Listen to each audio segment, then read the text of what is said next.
আজকে আমরা কথা বলবো পাবনা সরকারি এডওয়ার্ড কলেজ নিয়ে। এটা তো শুধু পাবনার না, দেশেরই খুব পুরনো আর নামকরা একটা কলেজ। হ্যাঁ, ঠিক। পাবনার একেবারে কেন্দ্রেই এর অবস্থান, আর বাংলাদেশের সেরা সরকারি কলেজগুলোর মধ্যে একটা হিসেবেও কিন্তু এর পরিচিতি আছে। আমাদের কাছে যে তথ্য আছে সেটা বলছে এর শুরুটা সেই 1898 সালে। বাহ, অনেক পুরনো তো। হ্যাঁ, অনেক পুরনো। তখনকার ভারতের লেফটেন্যান্ট গভর্নর ছিলেন স্যার এডওয়ার্ড লো। ওনার নামেই কিন্তু কলেজের নাম হয় এডওয়ার্ড কলেজ। আর তারপর বেশ কয়েক বছর পর 1968 সালে এটা সরকারি হয়ে যায়, তাই তো? হ্যাঁ, ঠিক। তখনই এর নাম হয় পাবনা সরকারি এডওয়ার্ড কলেজ। এই সরকারি হওয়াটা কিন্তু এর মর্যাদা আর কাজের পরিধি দুটোই অনেক বাড়িয়ে দিয়েছিল। সরকারি হওয়ার পর এর কলেবর বাড়ে, জাতীয় শিক্ষানীতির সাথে মিলিয়ে নতুন নতুন ডিপার্টমেন্ট খোলা বা ধরুন শিক্ষক নিয়োগ, এই জিনিসগুলো সহজ হয়। আর তাছাড়া সরকারি পৃষ্ঠপোষকতাও তো একটা বড় ব্যাপার, তাই না? কলেজের প্রশাসনিক আর্থিক কাঠামো এগুলো আরো মজবুত হয়। এটা তো এখন জাতীয় বিশ্ববিদ্যালয়ের অধীনে। হ্যাঁ, জাতীয় বিশ্ববিদ্যালয়ের অধিভুক্ত।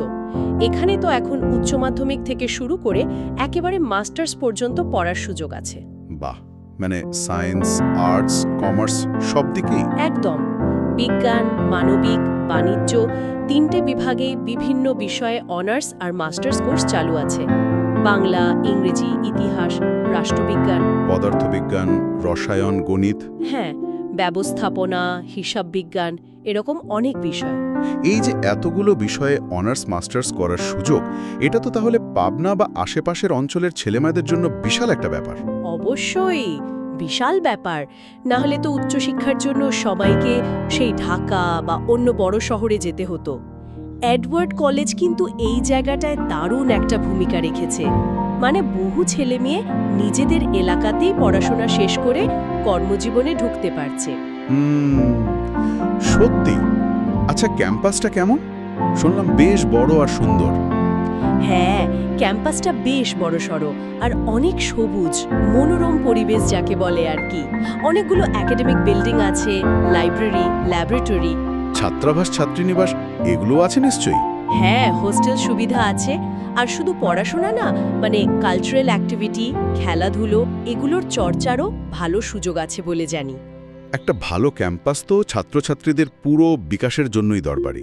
অবশ্যই। তবে এটাও মাথায় রাখতে হবে, এত বছরের পুরনো একটা প্রতিষ্ঠানের তো এই বিশাল পরিকাঠামো মেনটেন করা, সেগুলোকে আপ টু ডেট রাখা, এটাও কিন্তু একটা কম চ্যালেঞ্জ না। বলা হয় এখান থেকে নাকি অনেক বিখ্যাত মানুষজন পাশ করেছেন। হ্যাঁ, এই কলেজের একটা গৌরবময় দিক তো এটাই। অনেক রাজনীতিবিদ, অধ্যাপক, সাহিত্যিক বা ধরুন সরকারি বড় কর্মকর্তা, এরকম বহু কৃতি ব্যক্তিত্ব এই কলেজের ছাত্র ছিলেন। এর মানেটা দাঁড়াচ্ছে এই কলেজটা শুধু সিলেবাসের পড়া পড়ায়নি, এটা আসলে মেধা তৈরি করা, লিডারশিপ তৈরি করার একটা উর্বর ক্ষেত্র হিসেবে কাজ করেছে দশকের পর দশক ধরে। শুধু পাবনা নয়, বলতে গেলে পুরো উত্তরবঙ্গের উচ্চশিক্ষার বিস্তারে এর অবদানটা কিন্তু অস্বীকার করার উপায় নেই। প্রজন্মের পর প্রজন্ম ধরে এটা একটা বাতিঘরের মতো কাজ করেছে। 100 বছরেরও বেশি সময় ধরে শিক্ষা, সংস্কৃতি আর ওই অঞ্চলের উন্নয়নে এর যে ভূমিকা, তা সত্যিই অসাধারণ।